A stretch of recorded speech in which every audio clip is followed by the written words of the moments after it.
함께 기도하겠습니다. 주님 감사합니다. 오늘 주님 말씀 앞에 이 하루도 시작합니다. 우리의 한 걸음 한 걸음이 주님을 따르는 제자의 걸음이 되게 도와주시고 우리의 인생 나를 위해 주신 것이 아니라 주의 영광 위하여 일하라고 주신 청지기 같은 삶인 것을 기억하며 오늘도 주의 나라와 영광을 위하여 믿음으로 살아갈 수 있도록 우리의 인생을 사용하여 주시옵소서. 예수님의 이름으로 기도드립니다. 아멘. 우리 찬송가 420장 찬양하시겠습니다.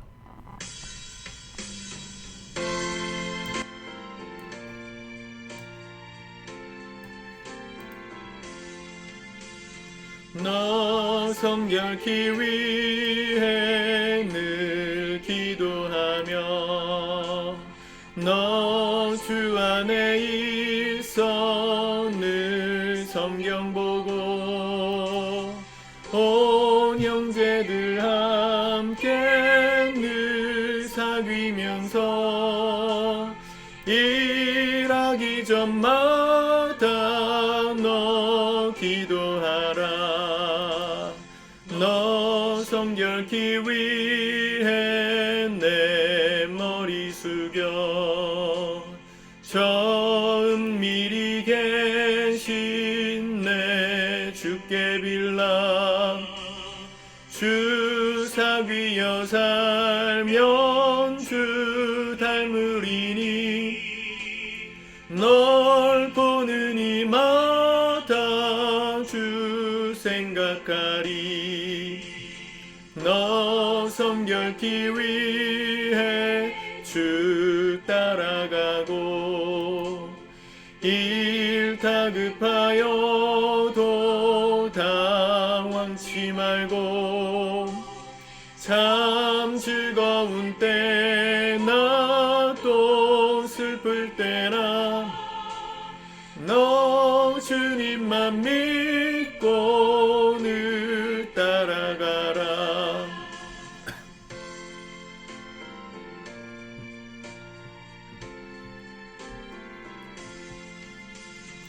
너 성결케 위해 늘 기도하며 내 소원을 주께 다 맡기어라. 너 성령을 받아 주 섬겨 살면 저 천국에 가서 더 잘 섬기리. 아멘. 오늘 하나님 말씀 마태복음 22장입니다. 같이 읽고 묵상하겠습니다. 22장. 예수께서 다시 비유로 대답하여 이르시되 천국은 마치 자기 아들을 위하여 혼인잔치를 베푼 어떤 임금과 같으니 그 종들을 보내어 그 청한 사람들을 혼인잔치에 오라 하였더니 오기를 싫어하거든 다시 다른 종들을 보내며 이르되 청한 사람들에게 이르기를 내가 오찬을 준비하되 나의 소와 살찐 짐승을 잡고 모든 것을 갖추었으니 혼인잔치에 오소서 하라 하였더니 그들이 돌아보지도 않고 한 사람은 자기 밭으로 한 사람은 자기 사업하러 가고 그 남은 자들은 종들을 잡아 모욕하고 죽이니 임금이 노하여 군대를 보내어 그 살인한 자들을 진멸하고 그 동네를 불사르고 이에 종들에게 이르되 혼인잔치는 준비되었으나 청한 사람들은 합당하지 아니하니 내 거리 길에 가서 사람을 만나는 대로 혼인잔치에 청하여 오라 한대 종들이 길에 나가 악한 자나 선한 자나 만나는 대로 모두 데려오니 혼인잔치에 손님들이 가득한지라. 임금이 손님들을 보러 들어올새 거기서 예복을 입지 않은 한 사람을 보고 이르되 친구여 어찌하여 예복을 입지 않고 여기 들어왔느냐 하니 그가 아무 말도 못하거늘 임금이 사환들에게 말하되 그 손발을 묶어 바깥 어두운 데에 내던지라. 거기서 슬피 울며 이를 갈게 되리라 하니라. 청함을 받은 자는 많되 택함을 입은 자는 적으니라. 이에 바리새인들이 가서 어떻게 하면 예수를 말의 올무에 걸리게 할까? 상의하고 자기 제자들을 헤롯 당원들과 함께 예수께 보내어 말하되 선생님이여, 우리가 아노니 당신은 참되시고 진리로 하나님의 도를 가르치시며 아무도 꺼리는 일이 없으시니 이는 사람을 외모로 보지 아니하심이니이다. 그러면 당신의 생각에는 어떠한지 우리에게 이르소서. 가이사에게 세금을 바치는 것이 옳으니이까 옳지 아니하니이까? 하니 예수께서 그들의 악함을 아시고 이르시되 외식하는 자들아 어찌하여 나를 시험하느냐. 세금 낼 돈을 내게 보이라. 하시니 데나리온 하나를 가져왔거늘 예수께서 말씀하시되 이 형상과 이 글이 누구의 것이냐? 이르되 가이사의 것이니이다. 이에 이르시되 그런즉 가이사의 것은 가이사에게, 하나님의 것은 하나님께 바치라. 하시니 그들이 이 말씀을 듣고 놀랍게 여겨 예수를 떠나가니라. 부활이 없다 하는 사두개인들이 그날 예수께 와서 물어 이르되 선생님이여, 모세가 일렀으되 사람이 만일 자식이 없이 죽으면 그 동생이 그 아내에게 장가들어 형을 위하여 상속자를 세울지니라 하였나이다. 우리 중에 칠형제가 있었는데 마지가 장가들었다가 죽어 상속자가 없으므로 그 아내를 그 동생에게 물려주고 그 둘째와 셋째로 7째까지 그렇게 하다가 최후에 그 여자도 죽었나이다. 그런즉 그들이 다 그를 취하였으니 부활 때 7 중에 누구의 아내가 되리이까? 예수께서 대답하여 이르시되 너희가 성경도 하나님의 능력도 알지 못하는 거로 오해하였도다. 부활 때에는 장가도 아니가고 시집도 아니가고 하늘에 있는 천사들과 같으니라. 죽은 자의 부활을 논할진대 하나님이 너희에게 말씀하신 바 나는 아브라함의 하나님이요 이삭의 하나님이요 야곱의 하나님이로라 하신 것을 읽어보지 못하였느냐? 하나님은 죽은 자의 하나님이 아니요 살아있는 자의 하나님이시니라. 하시니 무리가 듣고 그의 가르치심에 놀라더라. 예수께서 사두개인들로 대답할 수 없게 하셨다 함을 바리새인들이 듣고 모였는데 그 중에 한 율법사가 예수를 시험하여 묻되 선생님, 율법 중에서 어느 계명이 크니이까? 예수께서 이르시되 내 마음을 다하고 목숨을 다하고 뜻을 다하여 주 너의 하나님을 사랑하라 하셨으니 이것이 크고 첫째 되는 계명이요 둘째도 그와 같으니 내 이웃을 내 자신같이 사랑하라 하셨으니 이 두 계명이 온 율법과 선지자의 강령이니라. 바리새인들이 모였을 때에 예수께서 그들에게 물으시되 너희는 그리스도에 대하여 어떻게 생각하느냐? 누구의 자손이냐? 대답하되 다윗의 자손이니이다. 이르시되 그러면 다윗이 성령에 감동되어 어찌 그리스도를 주라 칭하여 말하되 주께서 내 주께 이르시되 내가 내 원수를 내 발 아래에 둘 때까지 내 우편에 앉아 있으라 하셨도다 하였느냐? 다윗이 그리스도를 주라 칭하였은즉 어찌 그의 자손이 되겠느냐? 하시니 한마디도 능히 대답하는 자가 없고 그날부터 감히 그에게 묻는 자도 없더라. 아멘. 존 스토트라는 신학자가 쓴 책 중에 변론자 그리스도라는 변론자 예수라는 책이 있습니다. 예수님이 이 땅에 오셔서 제일 많이 하신 일이 논쟁하시는 거였다는 겁니다. 오늘도 예루살렘에 입성하신 예수님이 종교 지도자들과 함께 논쟁하십니다. 때로는 우리가 진리를 위하여 싸워야 합니다. 논쟁하기도 해야 하고 변론하기도 해야 합니다. 예수님께서 하신 말씀에 우리가 지혜를 얻었으면 좋겠습니다. 우리도 예수님 같은 지혜가 있어서 우리에게 이유를 묻는 자들에게 그리스도 예수님에 대해서 비난하는 자들에게 지혜롭게 대답할 수 있는 은혜가 있기를 축복합니다. 오늘 또 하나의 비유를 하셨죠? 1절부터 14절. 어제 말씀에 이 복음의 키를 받았던 첫 번째 농부들이 불충하여서 주인에게 쫓겨나고 다른 농부들에게 그 밭을 맡겼다. 이런 비유로 끝났는데요. 어제 그 말씀이 먼저 택함받은 유대인들에게서 이방인들로, 유대교에서 기독교, 교회로 복음의 바톤이 넘어왔다.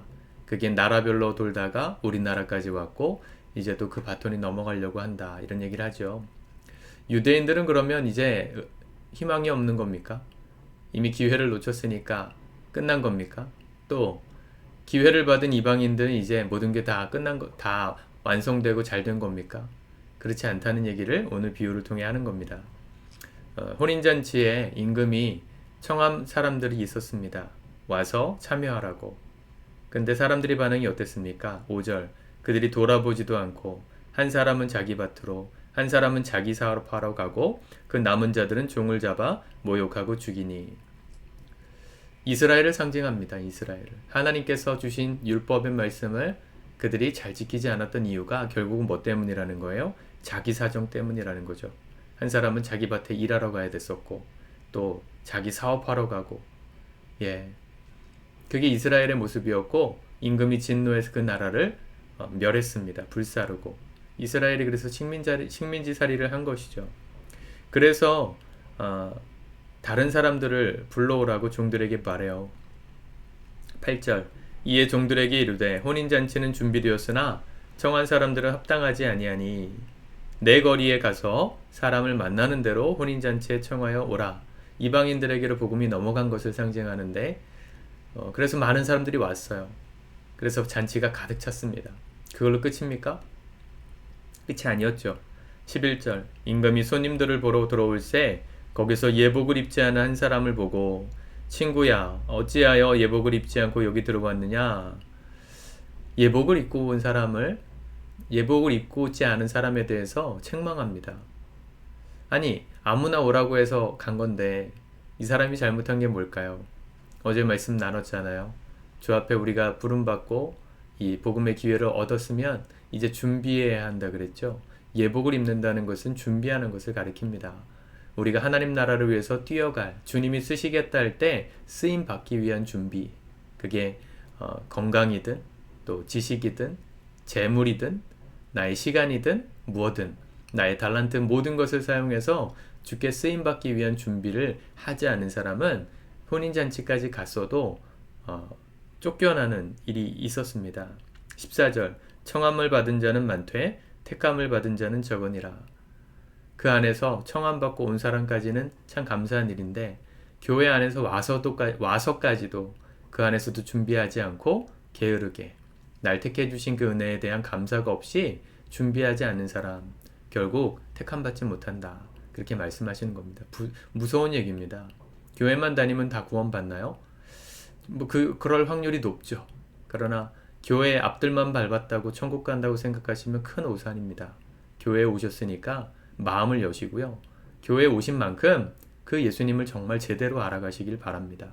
그래야 주님께서 내게 베푸시고자 하는 축복이 뭔지, 주님은 날 쓰시겠다는 영역이 어디인지, 내 인생 이제 나이도 먹었고 내 인생 이제 다 노년으로 향해 가고 있는데 뭘 쓰임받나 싶지요?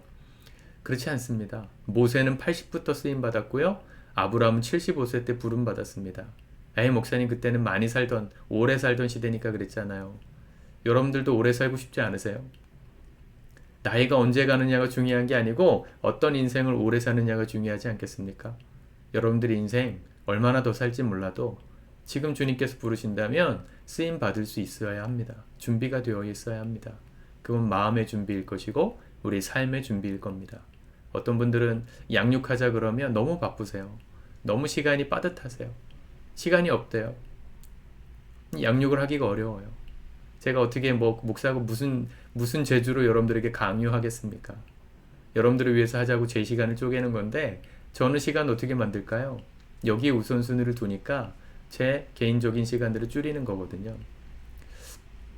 네. 여러분, 하나님께서 우리에게 주신 말씀들, 기회들 왜 못 살리냐면 다 내 밭으로 가서 일하려고, 내 사업 보러 가기 위해서. 오늘 청함받았던 사람들이 못 왔던 이유와 똑같지 않습니까? 그 사람들 결국은 쫓겨난단 말이죠. 내게 주신 기회를 잘 살려서 예복을 준비하는 마음으로 사시길 바랍니다. 그리고 15절부터 보면 나오는 모든 말씀들에서 논쟁하시는데 논쟁의 포인트는 뭐였습니까? 예수님께 공격하는 바리새인들과 종교 지도자들은 예수님의 말에 올무를 걸리게 할 것을 상의했다 그랬어요. 15절에 어떻게 하면 예수를 말의 올무에 걸리게 할까? 예수님께 그래서 시험해요. 15절에서는 바리새인들이, 23절에서는 사두개인들이, 또 34절에서는 또다시 바리새인들이, 그죠? 와가지고 예수님께 말빨로 이기려고 했지만 이기지 못했어요. 이기지 못한 이유가 뭘까요? 논리가 딸려서입니까? 말빨이 약해서입니까? 지혜가 부족해서일까요? 아니요. 논쟁은 누가 이기냐면 진리를 가진 사람이 이기는 거예요. 이 논쟁을 걸었던 바리새인들, 사두개인들을 보십시오. 이들은 진리가 없었어요. 어떻게 알아요? 그들은 의도 자체가 진리가 아니었어요. 어떻게 하면 말에 올무에 걸리게 할까? 말꼬리를 어떻게 잡을까? 진리는 중요하지 않아요. 말 실수를 어떻게 할까에 포커스를 두고 논쟁을 하니까 지죠. 목적이 거기 있는데 어떻게 이겨요? 진리를 붙들고 싸워야 이기는 겁니다. 23절 사두개인들도 논쟁하는데 재밌는 건 뭐예요? 부활이 없다는 사두개인들이 와서 묻되, 부활이 없다 말하는 그들이 28절에 그런즉 그들이 다 그를 취하였으니 부활 때 7 중에 누구의 아내가 되게 했습니까? 자기들도 믿지 않는 부활을 가지고 예수님께 올무걸라 그랬어요. 이미 거짓이 배경에 깔려 있는 겁니다. 이길 수가 없죠. 여러분 누가 이기냐면 진실, 진리가 있는 사람이 이겨요. 겉과 속이 다르지 않는 게 진리예요. 앞에서 하는 말과 속으로 하는 말이 다르지 않아야 그 사람이 이깁니다. 예수님은 다르지 않으셨어요. 사람들 앞에서 하는 말이나 혼자서 하는 말이나 같으셨어요. 어떻게 이렇게 언행이 일치될 수 있었을까요?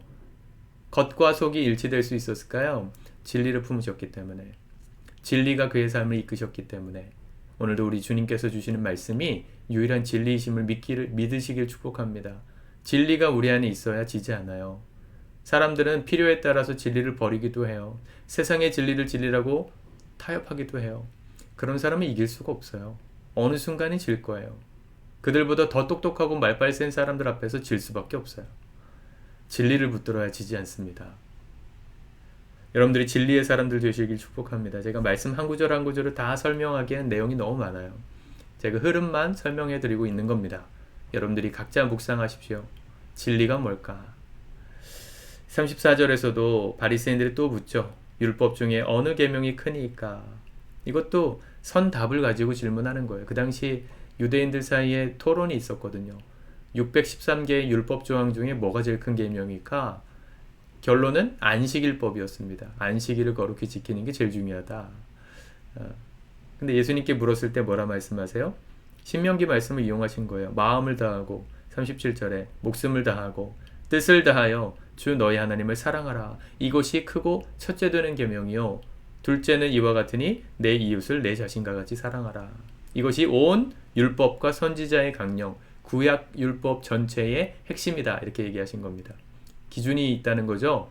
순서가 있다는 거죠. 먼저는 하나님, 둘째가 사람이라는 겁니다. 10계명도 그랬어요.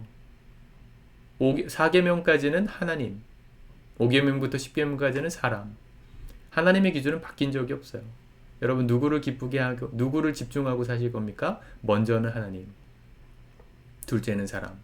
사람 무시하라는 게 아니에요. 우선순위를 분명하게 세우시라는 겁니다. 하나님이 먼저예요. 하나님이 먼저. 예, 녹화를 끝내야 되겠네요. 영상이 계속 버벅거려가지고. 하나님 먼저, 사람은 그 다음입니다. 항상 그게 진리입니다. 그 기준을 붙들고 오늘도 세상 가운데 지지 않고 주님이 우리를 쓰시겠다 그럴 때 아낌없이 기회를 살려 쓰는, 예복을 준비하는 마음으로 살아가는 복된 하루 되실 수 있기를 축복합니다. 기도합시다. 주님 감사합니다. 주님께서 주시는 말씀을 우리 가슴에 진리로 받습니다. 겉과 속이 다르지 않기 원합니다. 남들 앞에서 꾸미고 혼자 있을 땐 비평하는, 욕하는, 뒷담화하는 그런 외식하는 인생 살지 않도록 우리 인생 가운데 유일한 진리가 되어 주옵소서. 하나님과 사람, 하나님의 일과 나의 일을 가운데 먼저는 하나님의 일을 집중하는데 쓰임받게 도와주시고, 하나님의 일이 우리 삶의 우선순위인 것을 알게 하시고, 우리 사람을 돌보는 일을 두 번째로 여기며 살아가는, 정말 진리를 따라 사는 우리 사랑하는 모든 성도들의 이 하루 되도록 이끌어 주시옵소서. 예수님의 이름으로 기도드립니다. 아멘.